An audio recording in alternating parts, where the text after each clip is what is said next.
Hello everyone, मैं कुणाल। स्वागत है आपका कोहली क्लासेस में। हम लोग देख रहे हैं बीपीएससी 69 पीटी टेस्ट सीरीज़, जिसमें हम लोग इसे दो पार्ट में इस टेस्ट सीरीज को देखेंगे।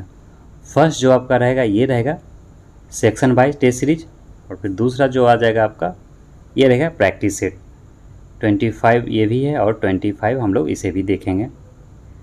तो ये सेकेंड हम लोग देखेंगे है तो ये सेकेंड वीडियो, लेकिन ये टेस्ट सीरीज जो हो गया, जो ये सेक्शन टेस्ट 3 हो गया, क्योंकि जो इसका फर्स्ट पार्ट में हम लोग ने देख लिया था सेक्शन टेस्ट 1 और 2, इसका फर्स्ट वीडियो में हम लोग कंप्लीट कर चुके हैं।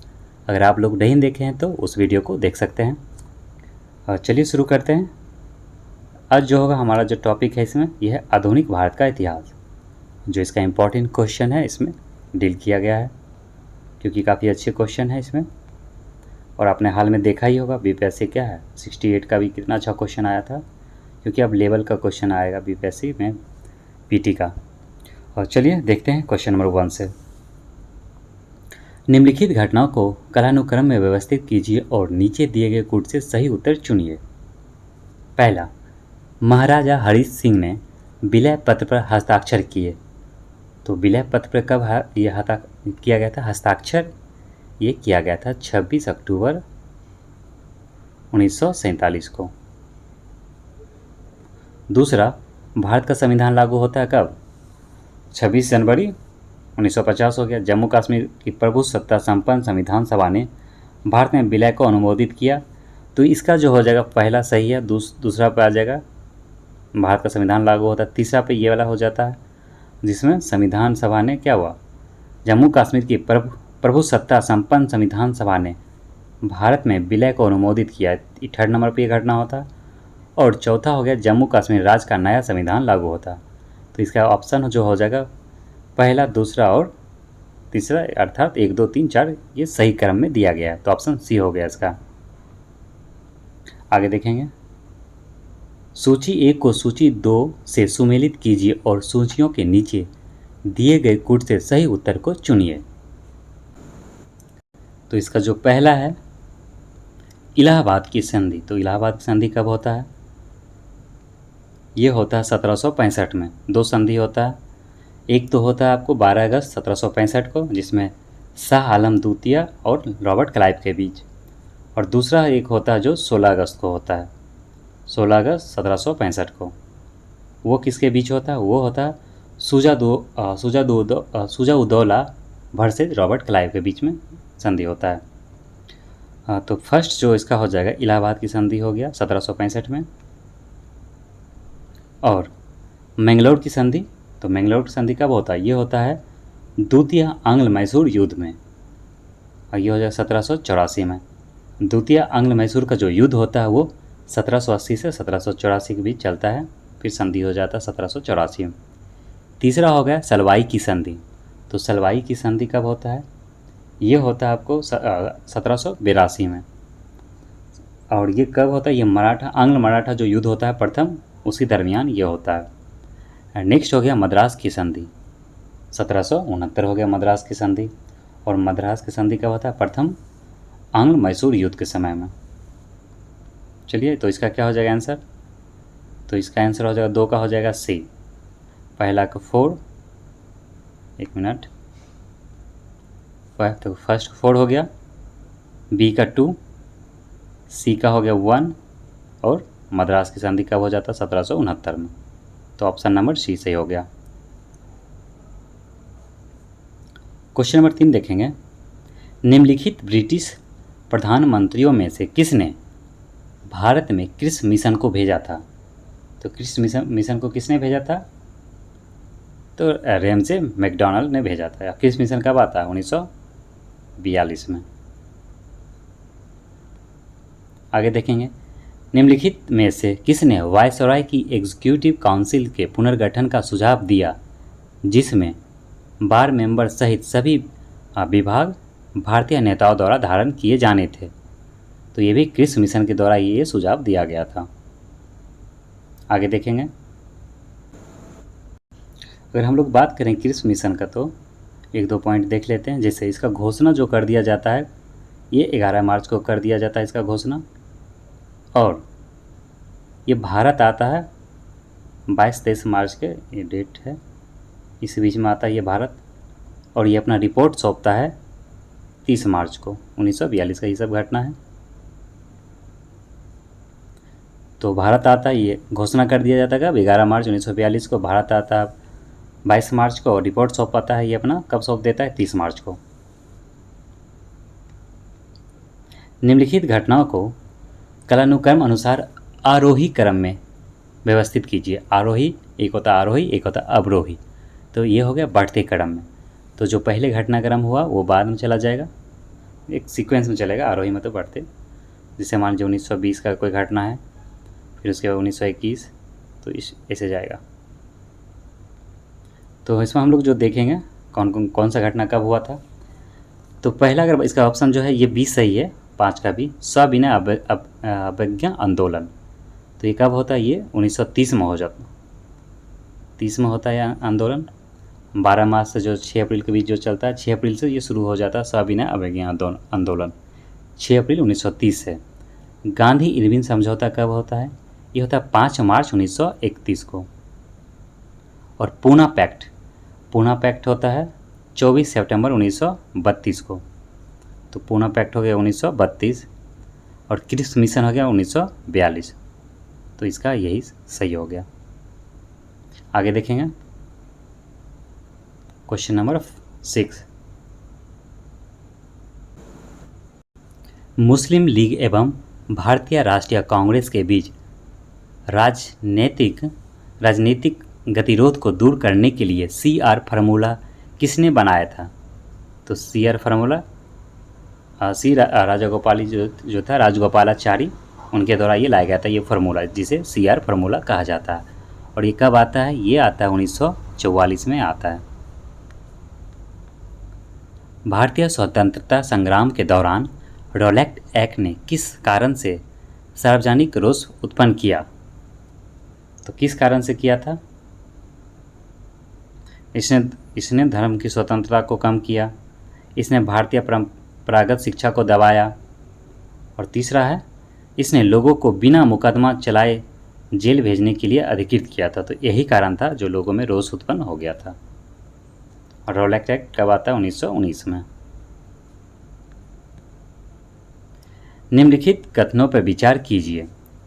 तृतीय गोलमेज सम्मेलन के विचार विमर्श की परिणति भारत सरकार अधिनियम 1935 के पारित होने के रूप में हुई थी।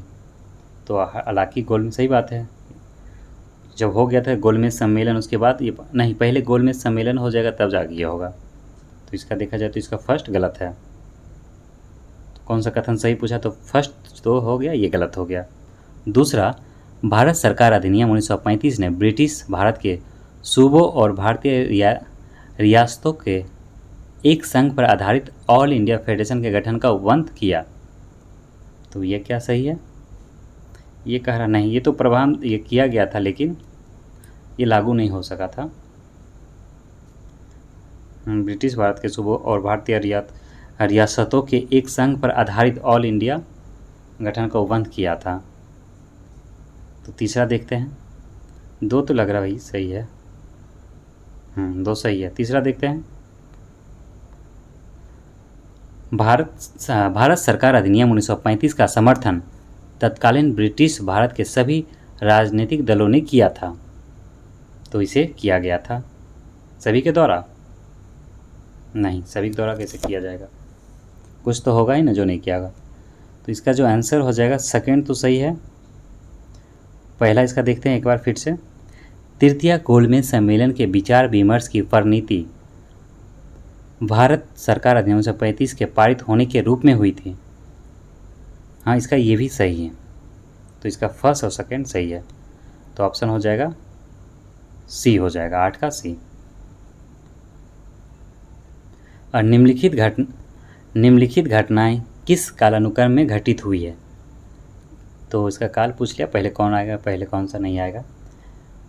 तो देखिए, जो चौड़ी चौड़ा जो कांड हुआ था, चौड़ी चौड़ा कांड, ये कब हुआ था घटना, ये आपको होता है 5 फरवरी 1922 को होता है, जिसमें क्या 22 पुलिसकर्मियों को जिंदा जला दिया जाता है एक चौकी पे आग लगा के भारतीयों के द्वारा। जिस वजह से गांधी जी क्या करते हैं, अपना जो असहयोग आंदोलन चला रहे थे उसे वापस ले लेते हैं। तो ये घटना हो गया 1922 का चौरी चौरा। और दूसरा बात करें तो जालियांवाला बाग हत्याकांड कब हो जाता है, ये 1919 में हो जाता है, 13 अप्रैल को होता है 1919 में। तो पहले तो बी आ जाएगा।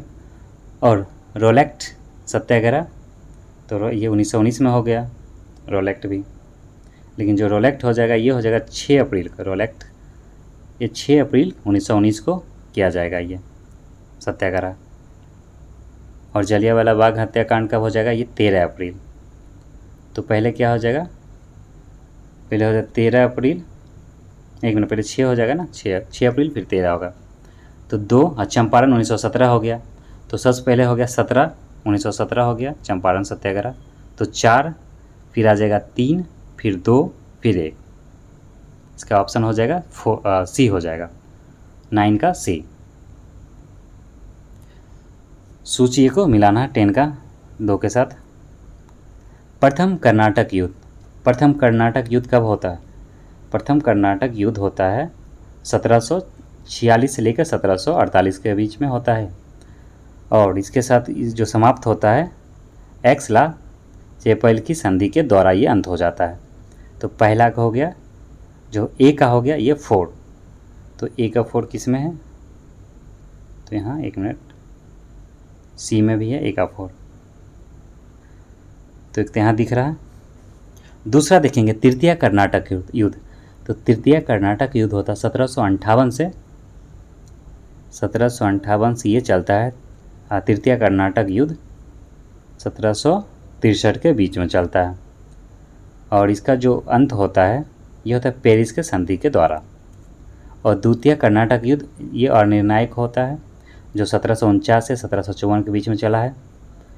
और प्रथम मैसूर युद्ध जो होता है, प्रथम आंग्ल मैसूर युद्ध, ये होता है 1767 से लेकर 1769 के बीच। और इसके साथ क्या होता है, मद्रास की संधि होता है। तो इसका आंसर हो जाएगा हाँ, प्रथम इसमें हार हो जाता है, ब्रिटिश की हार हो जाता है, डी का 2, तो सी हो जाएगा इसका आंसर। आगे देखेंगे क्वेश्चन नंबर 11। निम्नलिखित आंदोलनों में से किस एक के साथ अरुणा असफ अली का संबंध भूमिगत कार्यकलापों के महिला संगठनकर्ता के रूप में था। तो इनका जो था ये संबंध ये था असहयोग आंदोलन के, नहीं यह भारत छोड़ो आंदोलन का होगा, असहयोग नहीं, भारत छोड़ो आंदोलन के समय में। देखेंगे क्वेश्चन नंबर 12, काफ़ी लंबा तगड़ा ये क्वेश्चन है। उसका प्रधान संबल था सामाजिक और धार्मिक सुधार। उसने सामाजिक बुराइयों के निराकरण के लिए विधान निर्माण का सहारा लिया और बाल विवाह, पर्दा प्रथा के उन्मूलन के लिए अविराम परिश्रम किया। सामाजिक समस्याओं पर राष्ट्रीय स्तर पर विमर्श को प्रोत्साहित करने हेतु उसने भारतीय राष्ट्रीय सामाजिक सम्मेलन का उद्घाटन किया।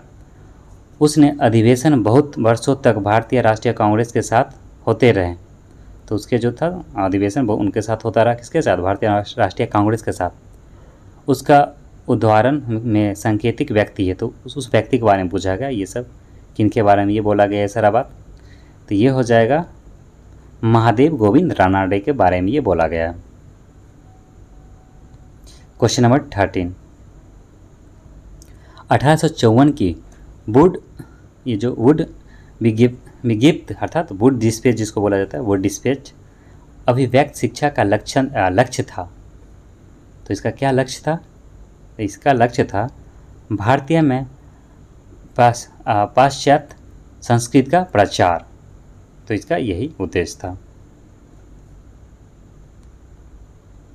सत्यशोधक समाज की स्थापना डैश ने की। तो सत्यशोधक समाज की स्थापना ज्योतिबा फूले ने किया था, ज्योतिबा गोविंदराव फूले ने कब किया था, तो ये किया गया था 1773 में ही किया गया था। 17 या 18 होगा, 18 होना चाहिए ना, हाँ 1873 में। सत्यशोधक समाज हुआ था 1873 में। और एग्जैक्ट डेट की बात करें तो ये होता है 14 सितंबर को। कुछ कुछ जो इम्पोर्टेंट है उसका आप डेट भी याद रखिए, क्योंकि एग्ज़ाम में पूछा जाने लगा अब डेट भी। चलिए, 1857 के बरेली विद्रोह का नेता, जो 1857 क्रांति में जो बरेली से जो विद्रोह कर रहे थे, तो वो कौन नेता थे? तो वो थे खान बहादुर। आधुनिक भारतीय इतिहास के संदर्भ में निम्नलिखित घटनाओं को कालक्रमानुसार व्यवस्थित कीजिए। तो स्वदेशी आंदोलन कब होता है? 7 अगस्त 1905 को होता है। एक हो गया 1905। पार्लियामेंट सुधार 1909। अखिल भारतीय मुस्लिम लीग की स्थापना 1906। और लखनऊ समझौता होता है 1916 में। तो पहले क्या हो जाएगा? फर्स्ट जो हो जाएगा स्वदेशी आंदोलन, दूसरा हो जाएगा ये अखिल भारतीय मुस्लिम लीग अर्थात 1/4। तो ये इसका एक में है, ऑप्शन नंबर ए हो जाएगा। इसका 16 का ऑप्शन नंबर ए हो जाएगा। 17 देखेंगे। निम्नलिखित में से किसने ब्रिटिश भारत में प्रांतीय स्वायत्तता शुरू की?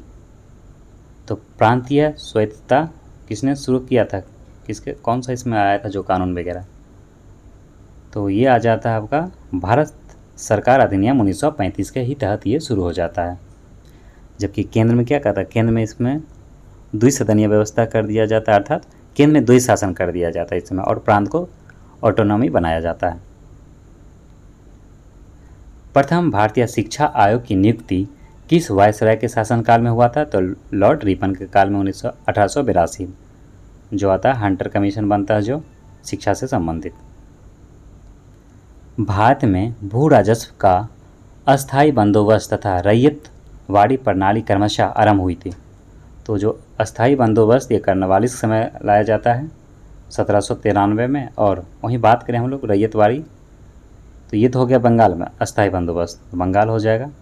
बंगाल, उड़ीसा, बिहार ये सब एरिया में आ गया। और रैयतवाड़ी जो हो गया ये मद्रास, तमिलनाडु वो क्षेत्र में वहाँ शुरू हो जाता है। कब लाया जाता है रैयत वाला? तो रैयतवाड़ी जो लाया जाता है ये लगभग उसके मुंड्रो जो था, मुंड्रो के द्वारा ही लाया जाता है, थॉमस मुंड्रो के द्वारा। कब? 18 मुंड्रो लाता है 1820 में। इसमें डेट में थोड़ा देखिएगा, ये 1820 में मुंड्रो के द्वारा लाया जाता है, मुंड्रो मद्रास। तो इसका ये हो जाएगा बी हो जाएगा। रैयत हो गया 1793 कर्नवालिस, और मुंड्रो के द्वारा 1820 में।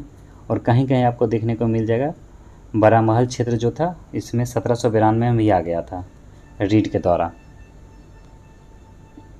क्वेश्चन नंबर 20 देखेंगे।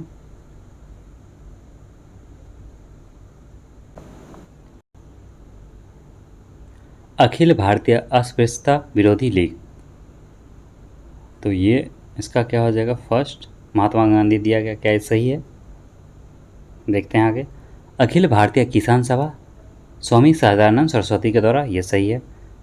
आत्मसम्मान आंदोलन, ये भी रामास्वामी नायकर के द्वारा।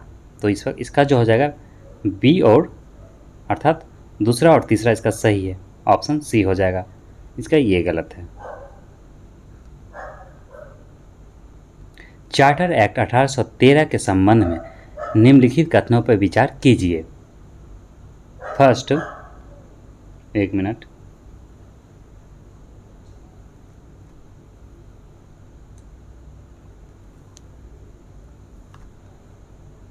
कहाँ गया चार्टर एक्ट?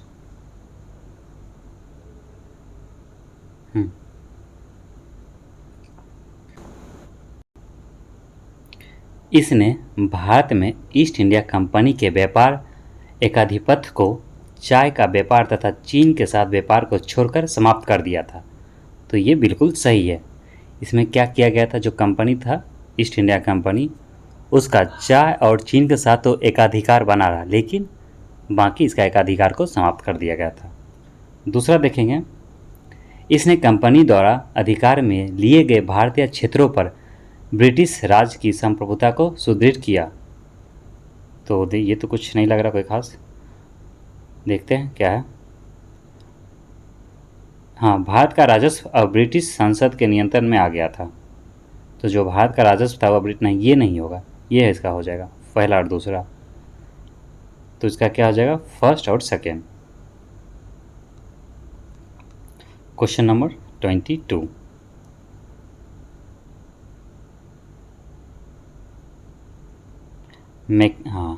मेकाले ने 1835 ईस्वी के शिक्षा संबंधी कार्यवृत्त में निम्नलिखित में से किसकी अनुशंसा नहीं की थी। तो इनमें से किसका अनुशंसा नहीं किया था, तो उदार साहित्य प्रशिक्षण ये किया गया था। शिक्षा के उच्च स्तरों पर केवल पाश्चात्य विषयों का शिक्षण, तो पाश्चात्य जो था वो उसका विषयों का शिक्षण दिया गया था, तो ये भी सही है। और शिक्षा का उच्च स्तरों पर पाश्चात्य और प्राच्य दोनों विषय का शिक्षण, तो ये नहीं किया गया था। इसका सी ही इसका क्वेश्चन गलत है। इसका आंसर क्या हो जाएगा, सी हो जाएगा। इसका अनुशंसा ये नहीं किया था मैकाले ने।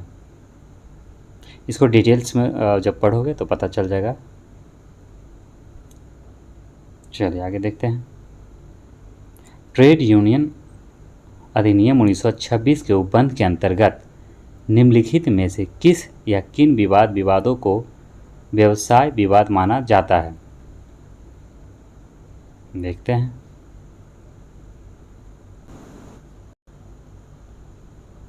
तो इसका है फर्स्ट है नियोजन, अनियोजन, श्रम परिस्थितियाँ। तो इनमें से जो हो जाएगा ये तीनों हो जाएगा, ए बी और सी, अर्थात पहला दूसरा तीसरा। हंटर कमीशन 1882 जिसे भारत में शिक्षा की स्थिति का सर्वेक्षण करने के लिए निर्धारित किया गया था, उसने इसमें क्या एक में देखते हैं, विश्वविद्यालय यूनिवर्सिटी शिक्षा का विरोध किया। 1854 के विज्ञप्ति अर्थात प्रेषण को रद्द किया। प्राथमिक शिक्षा पर अधिक बल महत्व देते हुए 1854 की विज्ञप्ति को समर्थन किया। और इनमें से उपयुक्त में से एक से अधिक, उपयुक्त में से कोई नहीं। तो इसका क्या आंसर हो जाएगा, इसका हो जाएगा सी हो जाएगा। उसने प्राथमिक शिक्षा पर अधिक बल दिया, किसने, तो हंटर कमीशन 1882 के द्वारा देते हुए 1854 की विज्ञप्ति का समर्थन भी किया था। दक्षिण का हैदराबाद राज्य आधिकारिक रूप से भारतीय संघ में किस वर्ष सम्मिलित हुआ था। ये होता सितंबर 1948 में शामिल हो जाता है। हैदराबाद पर सैन्य लगा किया जाता ऑपरेशन पोलो के द्वारा। भारतीय स्वतंत्रता संग्राम के संदर्भ में शांति घोष और सुनीति चौधरी किसके लिए सुविख्यात है। तो किसके लिए विख्यात है, सूर्य सेन के नेतृत्व में बंगाल में जिला मजिस्ट्रेट की हत्या करने के लिए। तो ऑप्शन सी हो जाएगा। Question number 27। निम्नलिखित में से कौन सा कथन असत्य है। तो कौन सा कथन असत्य कहा है, तो इसका जो हो जाएगा केवल तीसरा हो जाएगा, सी हो जाएगा। फाड़के ने रामोसी तथा महाराष्ट्र के ग्रामीण क्षेत्रों में रहने वाले किसानों के सहयोग से एक संगठन बनाया जिसका संबंध चंपारण सत्याग्रह को आगे बढ़ाना था। तो ये नहीं होगा। चंपारण सत्याग्रह बिहार में वर्ष 1917 में प्रारंभ किया, ये सही है। विद्रोह का मुख्य कारण अंग्रेजों द्वारा बनाए बागान मालिकों से भारी लगान की मांग थी। तो लगान तो किया जाता था, सही बात है। और क्या था, नील का खेती वगैरह होता था, इस वजह से होता था। तो केवल सी हो जाएगा। Question number 28। सत्याग्रह दर्शन पर आधारित गांधी जी के निम्नलिखित संघर्षों में से किसमें औद्योगिक श्रमिक वर्ग शामिल था। तो जो औद्योगिक फैक्ट्री मजदूर वगैरह जो हो गया फैक्ट्री से रिलेटेड, तो ये कहाँ था, ये खेरा या अहमदाबाद। ये अहमदाबाद का जो मिल आंदोलन था, कब था, ये 1918 में होता है। और चंपारण हो गया 1917 में। खेरा था, ये नील किसानों से संबंधित था। खेरा हो गया क्या, ये भी किसान से हो गया। खेरा भी 1918 में ही होता है। तो इसका हो जाएगा ऑप्शन सी हो जाएगा, औद्योगिक श्रमिक वर्ग से शामिल था इसमें। Question number 29। स्वदेशी आंदोलन के दौरान किसकी अध्यक्षता में कलकत्ता में नेशनल कॉलेज की शुरुआत की गई थी। तो ये किया गया था अरविंदो घोष की अध्यक्षता में। गांधी इरविन समझौते में निम्नलिखित में से क्या सम्मिलित था या थे? तो क्या हो गया इसमें? सविनय अवज्ञा आंदोलन के संबंध में जारी किए गए अध्यादेशों को वापस लेना। और क्या है, एक मिनट, एक एक करके पढ़ेंगे इसको। गांधी इरविन समझौते कब होता है? गांधी इरविन ये होता है 5 मार्च 1931 में। 5 मार्च 1931 को होता है गांधी इरविन समझौता। तो निम्नलिखित क्या सम्मिलित था? तो इसमें क्या क्या सम्मिलित था देखते हैं। पहला हो गया राउंड टेबल कॉन्फ्रेंस में भाग लेने के लिए कांग्रेस को आमंत्रित करना, ये सही है। सविनय अवज्ञा आंदोलन के संबंध में जारी किए गए अध्यादेशों को वापस लेना, पुलिस की ज्यादतियों की जांच करने हेतु गांधी जी के सुझाव की स्वीकृति। तो इसमें तो तीनों होना चाहिए, तो इसका हो जाएगा, देखते हैं। चार भी है। केवल उन्हीं कैदियों को रिहा जिन पर हिंसा का अभियोग नहीं था। नहीं, इसका ये हो जाएगा क्या? पहला, दूसरा और चौथा है। पहला, दूसरा और चौथा हो जाएगा इसका। चलिए देखते हैं। ये कंप्लीट हो गया आज का हमारा जो सेक्शन टेस्ट नंबर 3 जो था। इसका आंसर भी दिया गया आपको। अगर इसको पीडीएफ चाहिए तो आप लोग टेलीग्राम चैनल से जुड़ जाइएगा, वहाँ आपको पीडीएफ मिल जाएगा। नेक्स्ट हम लोग देख लेते हैं। इसमें ज़्यादा डिस्कशन करना है नहीं, डायरेक्ट इसका आंसर देख लीजिए। यह है कला एवं संस्कृति से सेक्शन टेस्ट नंबर 4 देखेंगे।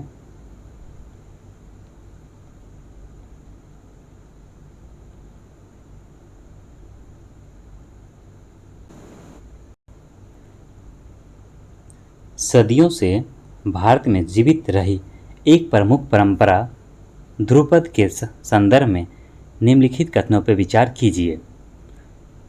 प्रथम, ध्रुपद की उत्पत्ति तथा विकास मुगलों के समय राजपूत राज्यों में हुआ। दूसरा, ध्रुपद प्रमुखतः भक्ति और अध्यात्म का संगीत है, तो इसका ये सही है। फर्स्ट गलत है इसमें। और ध्रुपद आलाप मंत्रों के लिए संस्कृत अक्षरों पर आधारित होता है या आधारित है, तो इसका आंसर हो जाएगा दूसरा। और जो तीसरा ये सही है, और इसका फर्स्ट जो ऑप्शन ये गलत है। प्रसिद्ध विजय विठ्ठल मंदिर जिसके 56 तक्षित स्तंभ संगीत में स्वर निकालते हैं, कहाँ अवस्थित है? तो ये अवस्थित है हम्पी में। निम्नलिखित कथनों पर विचार कीजिए। हिंदू देवी देवताओं तथा मुस्लिम संतों की प्रशंसा में रचित गीतों का संग्रह किताब नौसर इब्राहिम आदिल शाह दूतिया द्वारा लिखा गया। दूसरा, भारत में कव्वाली में प्रयोग की जाने वाली संगीत शैली के प्रारंभ का श्रेय अमीर खुसरो को जाता है। और तीसरा, इब्राहिम आदिल शाह दूतिया को अबला बाबा कहा जाता है।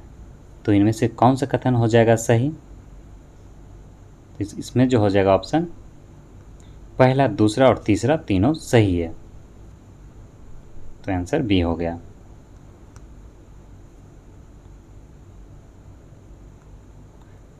जैन दर्शन के अनुसार सृष्टि की रचना एवं पालन पोषण, जैन धर्म के अनुसार सृष्टि की रचना एवं पालन पोषण सार्वभौमिक आत्मा से हुआ है। इसका आंसर हो जाएगा सी, 4 का सी। नागर, द्राविड़ और बेसर है, ये क्या है? भारतीय मंदिर वस्तु की 3 प्रमुख शैलियाँ, तो 5 का हो जाएगा बी। मंदिर को निर्माण करने का ये विधि है। मुगल कालीन चित्रकला के संदर्भ में निम्नलिखित कथनों पर विचार कीजिए। मुगल चित्रकला की नींव हुमायूं द्वारा फारस में रखी गई। दूसरा, हुमायूं ने मीर सैयद अली को नादिर उल अस्त्र की उपाधि दी थी। और तीसरा, जहांगीर ने नवीन चित्रशाला का निर्माण आगरा में कराया था। तो उपयुक्त में से कौन सा कथन सही हो जाएगा? तो यह पहला, दूसरा और तीसरा सही हो जाएगा।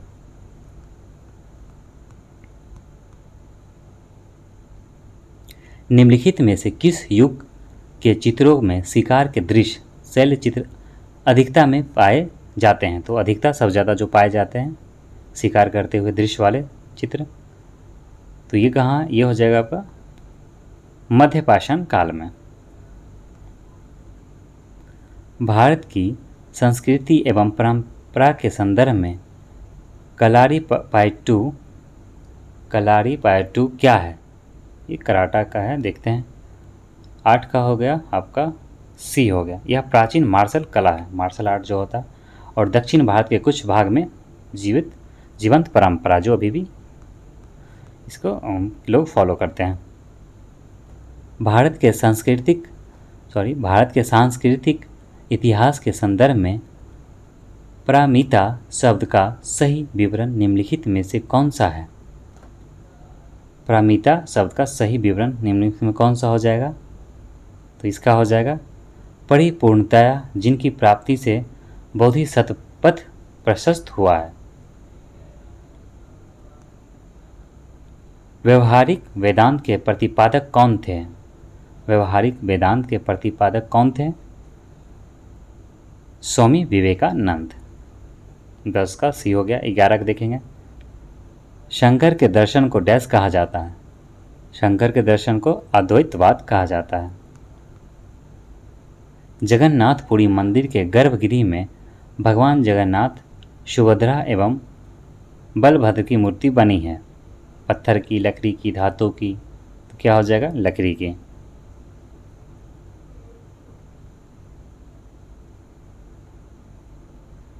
किसने राज्य में कल्याण मंडप की रचना मंदिर निर्माण का एक विशिष्ट अभिलक्षण था? तो किसके राज्य में कल्याण मंडप की रचना मंदिर निर्माण का एक विशिष्ट अभिलक्षण था? तो यह हो जाएगा विजयनगर में। चलिया साहब उत्सव, नंदा राजजात यात्रा, बाकी बरकारी संधियों का, गोंडों के, संथालों का, ये सब क्या था? समुदाय और परंपरा, संबंधित परंपरा हो गया। तो इसका जो हो जाएगा आंसर 14 का ए हो जाएगा। केवल फर्स्ट इसमें सही है।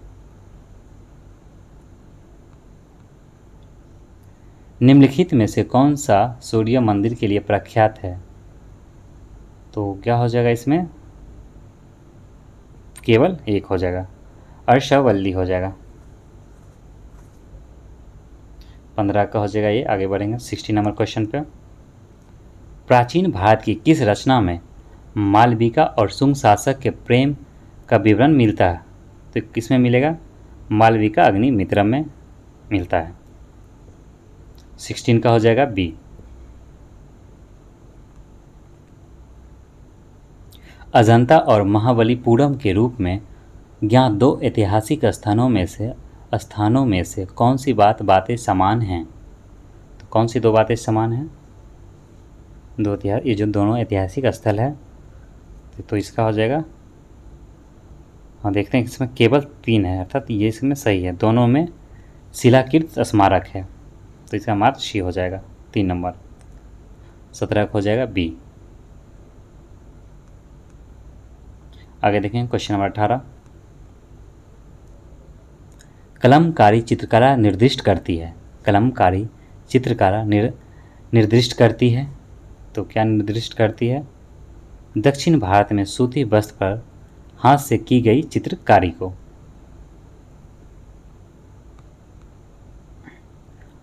बोधिसत्व पद्मपाणि का चित्र सर्वाधिक प्रसिद्ध है, प्रायः चित्रित चित्रकारी है जो क्या हो जाएगा? अजंता में है। बी हो जाएगा 19 का बी। भारत के कला और पुरातात्विक इतिहास के संदर्भ में निम्नलिखित में से किस एक का सबसे पहले निर्माण किया गया था? तो धौली स्थित शैलकृत हाथी। तो 20 का हो जाएगा बी, ऑप्शन नंबर बी। 21 देखेंगे। भारत के सांस्कृतिक इतिहास के संदर्भ में इतिवृत्तों और राजवंशीय इतिहास तथा वीर गाथाओं को कंठस्थ करना निम्नलिखित में से किसका व्यवसाय था? तो ये किसका व्यवसाय था? तो ये व्यवसाय था मागध का। निम्नलिखित में से किसको या किन को भौगोलिक सूचना की स्थिति प्रदान की गई? भौगोलिक सूची की स्थिति प्रदान किया गया है, तो हो जाएगा 22 का हो जाएगा सी, पहला और तीसरा। वाराणसी, जरी और साड़ियाँ, तिरुपति के लड्डू, इसे क्या मिला? भौगोलिक सूचना, जिसको जीआई टैग कहते हैं हम लोग।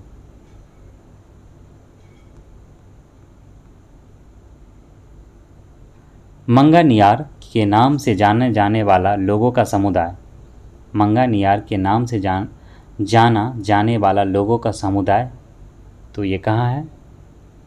यह पश्चिमोत्तर भारत में अपनी संगीत परंपरा के लिए विख्यात। क्वेश्चन नंबर 24, निम्नलिखित युग्मों पर विचार कीजिए। गरबा कहाँ? गुजरात में, ये तो सही है। मोहिनीअट्टम ओडिशा, क्या ये सही है? देखते हैं। यक्षगान कर्नाटक, तो 24 का जो हो जाएगा ऑप्शन सी हो जाएगा, पहला और तीसरा, बाकी ये गलत है।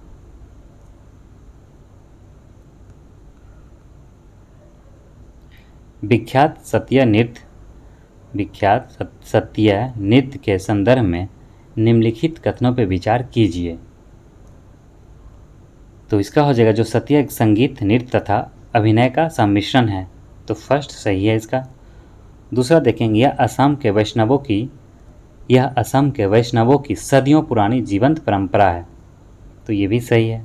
यह तुलसी, कबीर तथा मीराबाई के भक्ति गीतों पर आधारित है, नहीं ये तो नहीं होगा, तो 25 का जो होगा ये बी होगा,